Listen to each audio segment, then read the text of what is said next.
Os invito a una lectura que está en el Evangelio según Juan, capítulo 17, en esta ocasión los versículos 14 al 17. Evangelio según Juan, capítulo 17, versículos 14 al 17. Dice así la palabra del Señor: yo les he dado tu palabra y el mundo los aborreció, porque no son del mundo, como tampoco yo soy del mundo. No ruego que los quites del mundo, sino que los guardes del mal. No son del mundo, como tampoco yo soy del mundo. Santifícalos en tu verdad. Tu palabra es verdad. El progreso de la oración de Cristo alcanza cotas directamente necesarias para la Iglesia. Cristo comenzó orando a su Padre y dijo: Padre, no quiero un pueblo religioso, quiero un pueblo que viva la vida eterna. No quiero, Padre, un pueblo establecido en normas, sino que descanse en tu palabra. No quiero un pueblo que esté buscando socorro de alguna manera, sino que un pueblo que sea protegido por ti. Y ahora el Señor añade a su Padre y dice: Padre, quiero un pueblo separado del mundo, porque no son del mundo. Y lo que Cristo propone ahí, o dice ahí, o reflexiona ahí, o establece ahí, es algo muy denso. No son del mundo, como tampoco yo soy del mundo. Por tanto, no está hablando de una separación más o menos intensa, sino de una separación amplia y total. El tema es muy denso y además está vinculado aquí en la oración de Cristo con otro aspecto. Ellos son separados para ti y yo los voy a enviar al mundo, o yo los envío al mundo. Por tanto, hoy hablaremos simplemente de la separación en sí de los creyentes en relación con el mundo, y la próxima ocasión, si el Señor lo permite, veremos el envío de misión que Dios establece para que los creyentes vayan al mundo, no para mezclarse con el mundo, sino para testificar de Cristo ante el mundo que le rodea. Jesús pide a su Padre algo sencillo y enormemente importante: quiero un pueblo separado del mundo que haga solo tu voluntad. Hay tres cosas que quiero mencionar en la petición de Jesús. En primer lugar, la petición en sí: no son del mundo. En segundo lugar, la respuesta que Dios da a la petición de Cristo. Como hijo mío quieres que sean como tú, de separados del mundo, voy a proveer de lo necesario para que esto pueda ser una realidad. Y finalmente, después de considerar esto, tenemos que tomar una decisión, una determinación personal.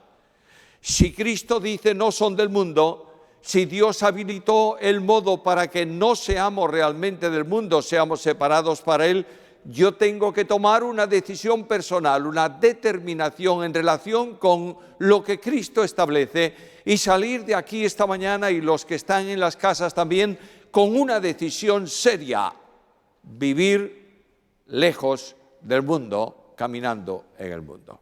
Primeramente, pues, la petición. La petición de Cristo es sencilla. Mirad, por favor, conmigo el versículo 17. Santifícalos en tu verdad. Observad el versículo 14, no son del mundo. Mirad el versículo 16 de nuevo, no son del mundo, como tampoco yo soy del mundo. Primeramente, pues, está la esfera en la que Dios quiere que el pueblo suyo se separe, se distancie. No son ¿de qué? Del mundo. Ahora, el concepto de la palabra mundo comprende tres ámbitos, tres modos o tres significados en el Nuevo Testamento. En primer lugar, la palabra mundo significa la morada, sus cosas, sus paisajes, sus ciudades, sus continentes, sus mares, sus ríos. Eso es el mundo, físicamente hablando, donde moran los seres creados por Dios.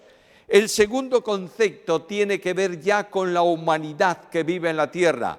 Notaréis que aunque el concepto primero, mundo, es un concepto físico, depende necesariamente de aquellos que viven y que le dan esa condición.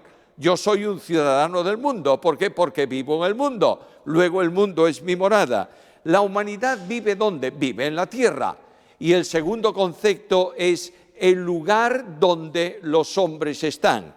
El tercer lugar o el tercer concepto de mundo tiene que ver con un ámbito espiritual de oposición a Dios, y esto es lo que interesa especialmente en el pasaje y por lo que Cristo está pidiendo al Padre. La esfera establecida por Satanás, en cuya esfera, valga la redundancia, se manifiesta una abierta oposición contra Dios. Y Cristo dice, estos han salido de esa esfera y no son del mundo, como tampoco yo soy del mundo. Por tanto, Cristo está refiriéndose en la petición al Padre de forma especial en esta o relacionada con esta esfera. La esfera espiritual de oposición a Dios, que tiene, como vamos a ver, muchos aspectos espirituales. A veces los creyentes tenemos un error manifiesto, y es que el mundo es el lugar de los problemas más importantes, de los crímenes más aberrantes, de las situaciones más calamitosas. También es. Pero el mundo es algo mucho más sutil, tiene su propia religión, tiene su propio sistema, y no siempre son aterradores formas de comportamiento, sino que esencialmente el mundo se caracteriza por oponerse a Dios. Dios dice blanco, el mundo dice negro. Dios traza un camino en una dirección, el mundo otro. Por tanto, es a esto a lo que Cristo se refiere. Parémonos un momento en determinar el sentido espiritual del mundo. Lo primero que encuentro en la Biblia, o que quiero destacar de la doctrina del mundo en la Biblia, es que el mundo es una esfera de muerte a causa del pecado del hombre. Todos pecaron, por tanto todos mueren. Y el ámbito de esta esfera en donde el hombre no creyente vive es una esfera de muerte. En segundo lugar, a consecuencia de que el componente humano que está en el mundo es pecador todo él, y la paga del pecado es la muerte, el mundo es una esfera en donde el juicio de Dios se establece. No podemos olvidar que cuando Dios dice la paga del pecado es la muerte, automáticamente ha establecido un mandamiento. Ha decretado una forma, y Dios se opone al pecado que produce la muerte y juzga al pecador que no cree y que vive en un ambiente de muerte. Dejadme recordaros que muerte en la Biblia nunca es un estado de término, sino un estado de separación. La muerte física en la Biblia es la separación de la parte física del cuerpo humano y de la parte espiritual. Cuando se produce esa separación, el hombre muere.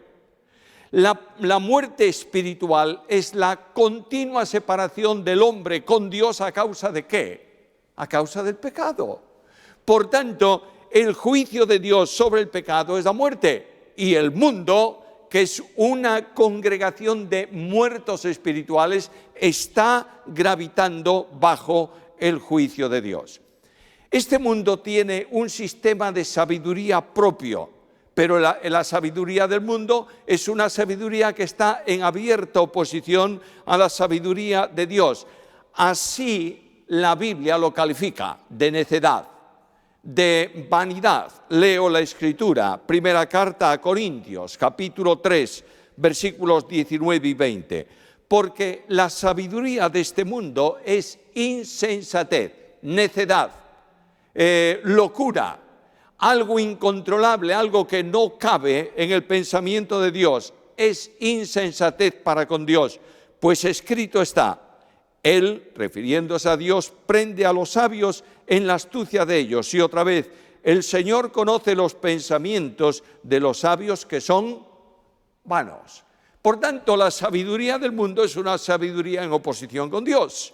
Dios tiene una sabiduría que es la sabiduría completa, perfecta, recta, total, en una dimensión noble. El mundo tiene una sabiduría que es contraria a la sabiduría de Dios. Permíteme poner un ejemplo a aquellos que conocéis un poco, o por lo menos bastante, de la Biblia. Cuando la Biblia habla del sistema del hombre frente a Dios, lo sitúa siempre en oposición a Él y en incomprensión para Él. Escucha lo que dice Pablo. La palabra de la cruz, ¿qué es? Bueno, el mensaje del Evangelio, la doctrina de la cruz. ¿Y qué dice Pablo? El mensaje de la cruz es locura para los que se pierden. Dios establece su sabiduría en un mensaje de salvación y el mundo rechaza la sabiduría de Dios colocando en su lugar la sabiduría de los hombres. Y porque la única sabiduría perfecta es la de Dios, la sabiduría de los hombres es vanidad. Sigo adelante. El sistema moral del mundo espiritual, es un sistema que se manifiesta en un orden corrupto, que permite prácticas corruptas. Yo no voy a extenderme en esto, todos tenéis seguramente en vuestra mente algún ejemplo que pueda ilustrar esta verdad, pero leo la Escritura. Carta 1 Corintios capítulo 5 versículos 9 y 10. Os he escrito por carta que no os juntéis con los fornicarios, no absolutamente con los fornicarios de este mundo, o con los avaros, o con los ladrones, o con los idólatras. ¿Por qué? Porque si tratáis de separaros de estos físicamente hablando, tendríais necesidad de salir del mundo. Porque es la moral del mundo, es esta manifestación de corrupción, ¿entendéis? En distintos aspectos, en distintas formas. Por tanto, la moral del mundo es un orden corrupto que se opone a Dios. Algo más. El mundo entero obedece a Satanás. En Efesios capítulo 2, versículos 1 al 3, se habla precisamente de esa situación. Satanás es el príncipe de este mundo y Satanás está colocando al mundo en una ceguera espiritual. No solamente los hombres son ciegos a la luz de Dios porque han nacido ciegos a causa del pecado, sino porque Satanás procura que no resplandezca en ellos, ¿qué? La gloria de Jesucristo. De manera que cada vez que tú hables, prediques el Evangelio, des testimonio, encuentra o siente esto delante de ti. Primero, no van a aceptar esa sabiduría. Segundo, Satanás ha colocado delante de cada inconverso que escucha el Evangelio una, lo digo, capucha, para impedir que la luz del Evangelio entre en él. Dios tiene mucho problema con eso.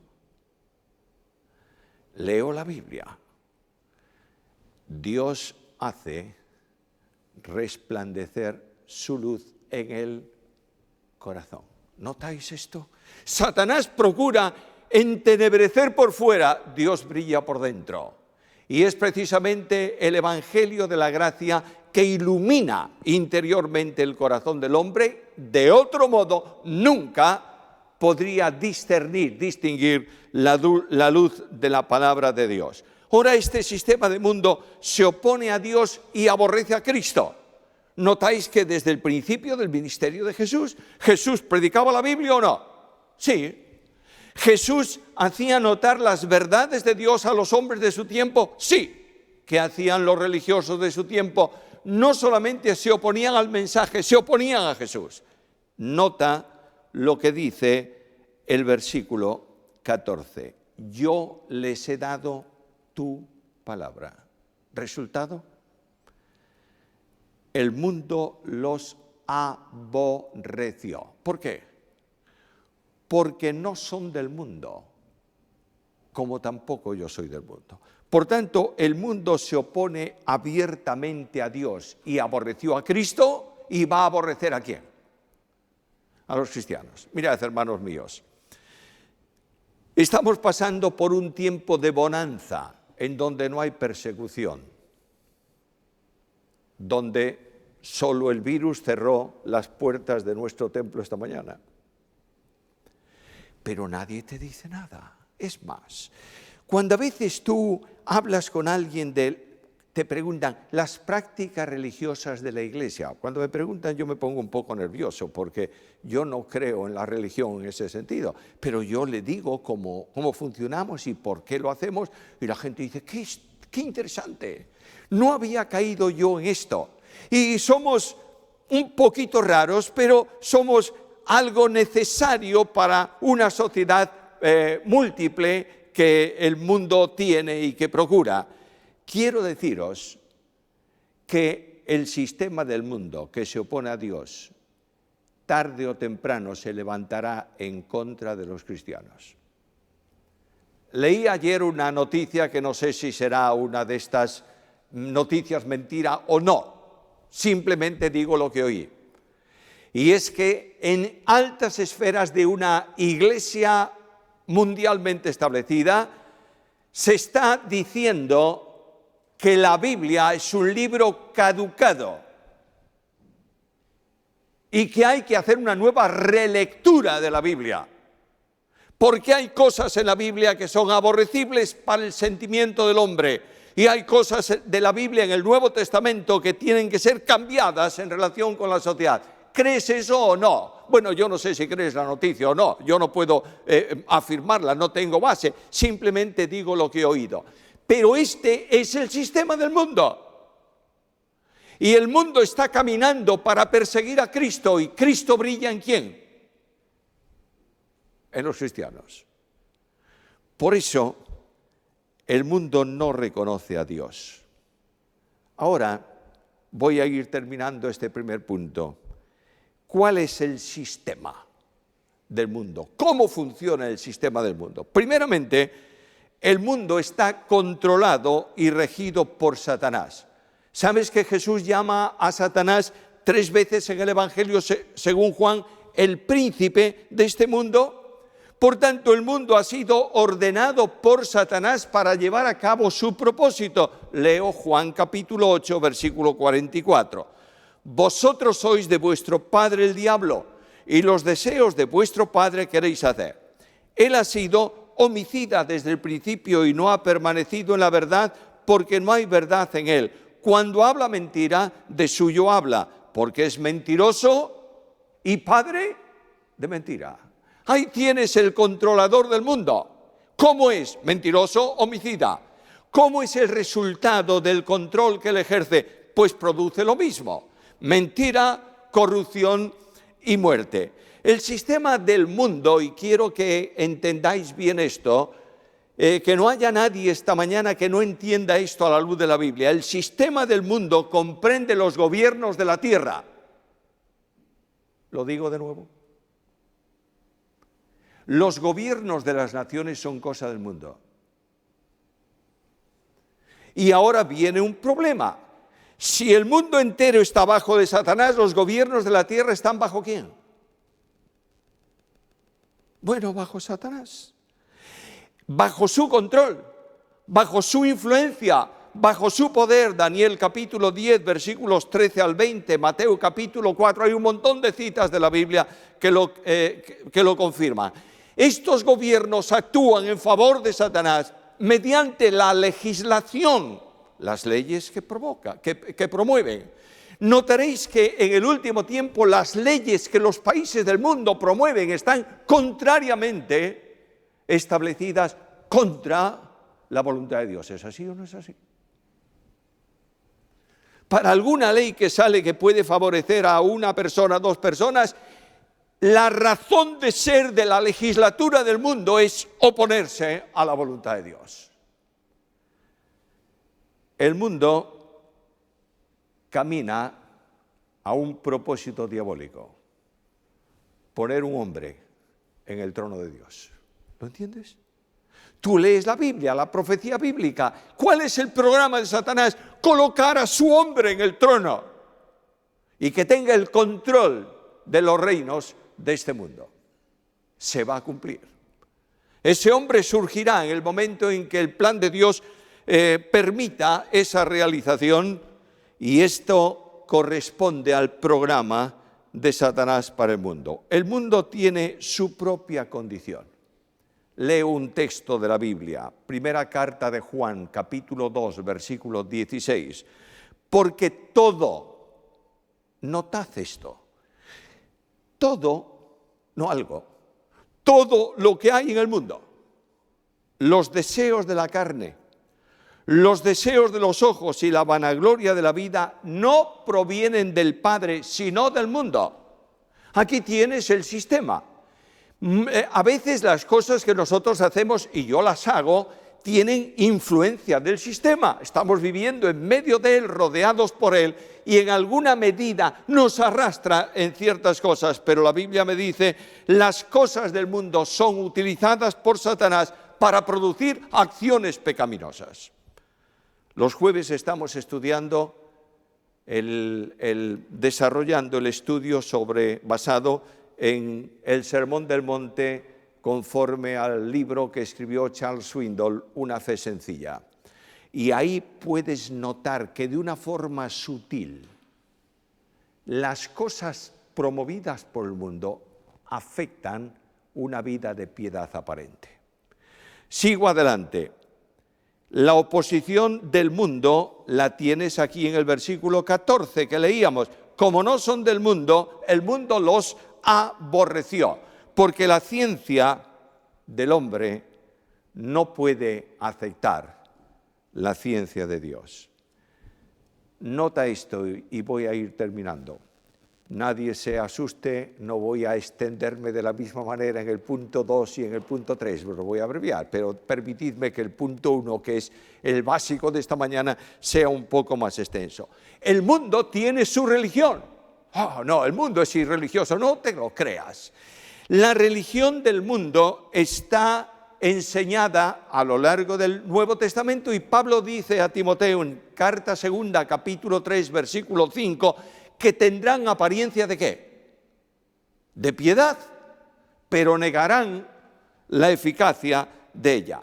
El culto promovido por el mundo es un culto formalista. Al mundo le encanta una estructura de culto bien organizada, una realización perfecta, mucho show, muchas cosas. Escucha lo que dice la Biblia en Isaías 29:13. Este pueblo se acerca a mí con su boca, con sus labios me honra, pero su corazón ¿dónde está? Lejos de mí. Un culto que no salga al influjo del Espíritu Santo de Dios en el corazón del cristiano es mera religión. El mundo tiene falsas doctrinas. ¿Formulada por quiénes? Por falsos maestros. Y vienen sutilmente, no si viene aquí una persona a nuestra iglesia un día y subiese al púlpito, estoy suponiéndolo, y dijese, quiero decir a ustedes que Jesucristo no es Dios. Ya no sigue una palabra más, ¿verdad? Ahí terminó su sermón.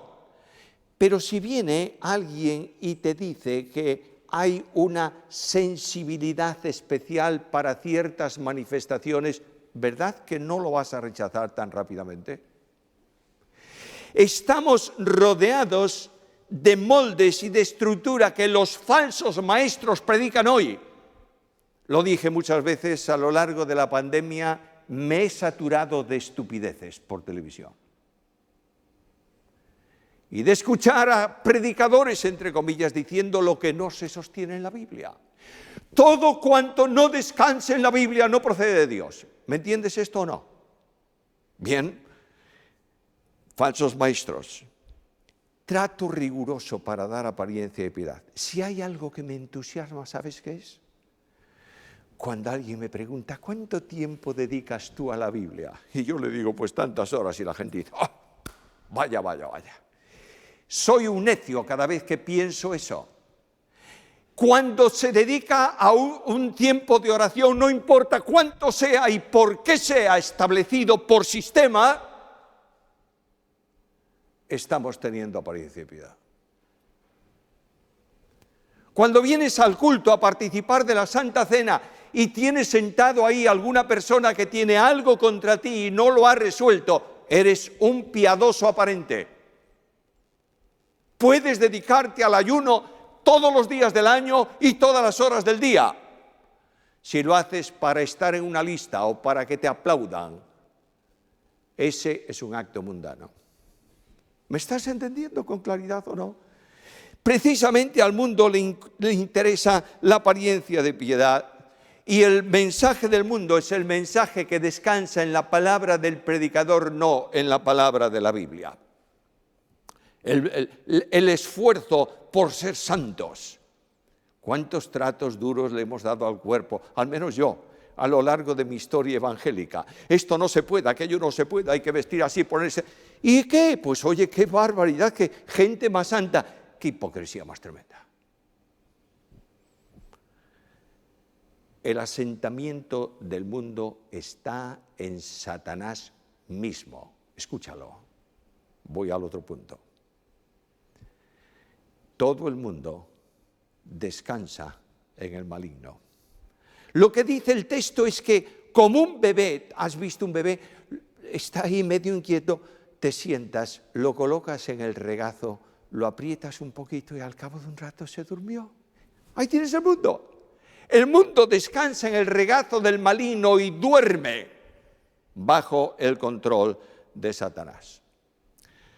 En segundo lugar, ¿cuál es la respuesta que Dios da a la petición de Cristo? Yo quiero que notes algo en ese texto. No son del mundo como tampoco yo soy del mundo. Está diciendo, no quiero algo parcial. Que sean santos el domingo y el jueves y el miércoles y el resto del tiempo, pues no. Quiero que sean como yo. Yo no soy del mundo. Por tanto, yo quiero que ellos sean de la misma separación que soy yo. Y claro, estamos hablando de un objetivo tremendo, ¿o no? ¿Cristo era santo o no era santo? Por supuesto. ¿Cristo no hizo pecado? Naturalmente que no. Y dice, yo quiero que ellos sean así. Y el Padre comienza a responder la oración del Hijo, produciendo por la salvación un cambio de posición. Colosenses capítulo 1, versículo 13, nos ha librado del poder de las tinieblas y nos trasladó ¿a dónde? Al reino de su amado Hijo. Por tanto, en un lugar, en el lugar donde estábamos, obedecíamos al mundo, seguíamos al mundo, servíamos al mundo, nos conformábamos al mundo, pero Dios nos sacó. No estás en el mundo. Por tanto, si no estás en el mundo, tienes la posibilidad de no ser obligado por el mundo. No son del mundo, el mundo no tiene control de ti, porque Dios te ha comprado y te ha sacado del mundo. Segundo, para vivir una vida de santidad semejante a la de Cristo, tienes que vivir a Cristo. Y ahí tienes la experiencia de salvación, que si confiesas con tu boca que Jesús es el Señor y crees en tu corazón que Dios le levantó de los muertos o le resucitó, serás ¿qué? Salvo. Luego, la salvación tiene que ver con una experiencia de fe depositada ¿en quién? Depositada en Cristo. Y cuando tú has creído en Cristo, se produce en tu vida una resurrección espiritual. Efesios capítulo 2, versículo 6. Y juntamente con Él nos resucitó. ¿Lo crees? Salvación no es un cambio aparente de vida. Es una resurrección de entre los muertos. Y aquel que estaba muerto en sus delitos y pecados recibe vida nueva en Cristo. El Espíritu Santo lo toma y lo coloca en Cristo. Y la vida de Dios por medio de Cristo viene a ser nuestra vida como lo consideramos cuando estudiamos que tengan vida y vida eterna. Resucitados con Cristo produce necesariamente también un cambio de condición porque estamos en Cristo. Primera carta a Tesalonicenses capítulo 1 versículo 9. Os convertisteis de los ídolos a Dios, ¿para qué?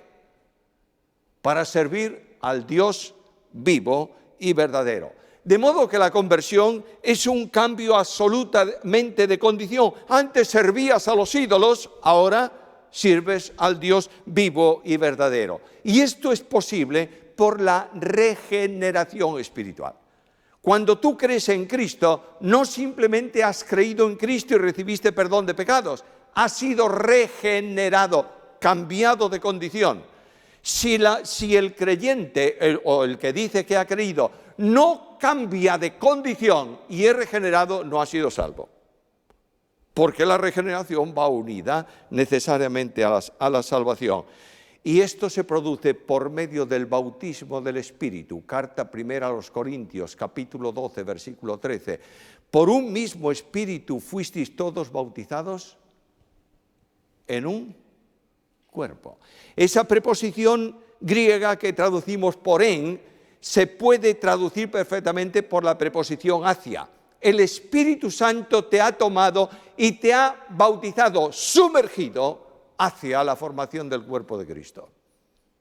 No hay ningún creyente que no haya recibido el bautismo del Espíritu Santo para estar en Cristo. El bautismo del Espíritu no es una experiencia posterior a la conversión, es la razón misma de la conversión a Cristo. Y es precisamente ahí donde el Espíritu Santo de Dios te toma y te sumerge en Cristo. Es más, el apóstol Pablo dice que si alguno no tiene el Espíritu de Cristo, ¿qué? No es de Él. No te equivoques en este sentido. Unido a Cristo tienes una experiencia de vida superior a la del mundo, porque hemos recibido vida y vida eterna. ¿Algo más? Esa regeneración me libera del poder del pecado, de manera que ya no estoy siendo esclavo del pecado. Estoy viviendo para Dios, soy hijo de Dios. Y esto me produce una separación del mundo en el sentido de que Dios me ha colocado en su casa como miembro de su familia y soy hijo de Dios. ¿Notas la respuesta? ¿Tienes alguna disculpa para vivir en el mundo? Ninguna. Dios ha dado todo lo necesario y te ha colocado en el mundo para hacer lo que Cristo hizo durante su ministerio, ser sal y ser luz. Ahí tienes la vida cristiana. La vida cristiana no es una vida de esfuerzos colosales. ¿Cómo me gustaría que fuese de esfuerzos colosales? Y yo llego a la meta de esa Biblia, de esa vida, y digo a Dios, ahora, fíjate, aquí estoy. Qué esfuerzo, ¿eh? Pero lo he conseguido. No. La vida cristiana es que tú dejes brillar a Jesús en tu vida y seas luz. Sin más. Que dejes que funcione como Cristo y sea sal, porque no son del mundo, como yo tampoco soy. Termino. En tercer lugar, la determinación. ¿Tú crees que Cristo dijo, no son del mundo? ¿Lo crees o no? Supongo que sí, está ahí. ¿Tú crees que Dios ha respondido a esa petición de Cristo y ha dado los elementos necesarios para que las personas no vivamos en el mundo, aunque estemos en el mundo? ¿Lo crees o no lo crees? Ahora la pregunta es muy simple. La Biblia dice, vivimos tiempos peligrosos. No tiempos difíciles, tiempos peligrosos. Y me dice, no os conforméis a este siglo, sino transformaos por medio de la renovación de vuestro entendimiento para que comprobéis cuál sea la voluntad buena de Dios, agradable y perfecta. Lo que Cristo te dice esta mañana es, ¿tu vida es una vida de separación absoluta del mundo? No, Señor, la mía por lo menos no. Entonces renueva esa vida mediante una renovación de tu pensamiento, de tu mente. No pidió Cristo al Padre que nos saque del mundo, eso sería fácil, a mí me llevan fuera del mundo y ya no estoy en el mundo, pero Cristo dice, necesito que estén en el mundo para enviarlos al mundo con un mensaje, pero la Biblia me dice, Samuel, escucha este texto, oh almas adúlteras, ¿no sabéis que la amistad del mundo es enemistad contra Dios? Cualquiera, pues, que quiere ser amigo del mundo, se constituye enemigo de Dios. El grupo de alabanza va a venir para cerrar este tiempo, pero quiero decirte que quien ama al mundo menosprecia a Cristo. Y la oposición del mundo va a ser real si no somos del mundo en la dimensión en que Cristo no lo es tampoco. Y todos los que quieren vivir piadosamente en Cristo Jesús, ¿qué pasará? Padecerán persecución. El compromiso de santidad es vital. Y en el compromiso de separación no estamos solos. El estímulo frente a las dificultades, a los problemas que va a traer el hecho de la separación, es que Jesús está a nuestro lado. ¿Tienes los ojos puestos en Jesús? Es la única forma de correr la vida cristiana sin desmayar, sin sentirse agobiado, puesto los ojos en Jesús. Y a veces, ayer mismo por la tarde, cuando estaba tomando estas notas, me acordaba de ese cántico que cantamos algunas veces. Cuando contra mí se eleve el mar, yo remontaré la tempestad, porque tú eres Rey, confiado estoy. Descanso en ti. Sé que eres Dios. Digamos al Señor ahora en una sencilla oración cada uno de nosotros al terminar este tiempo. No hay temor en mi vida, Señor, y quiero ser santo, porque soy hijo de Dios. Que el Dios de gracia ponga sobre nosotros su bendición a lo largo de esta semana.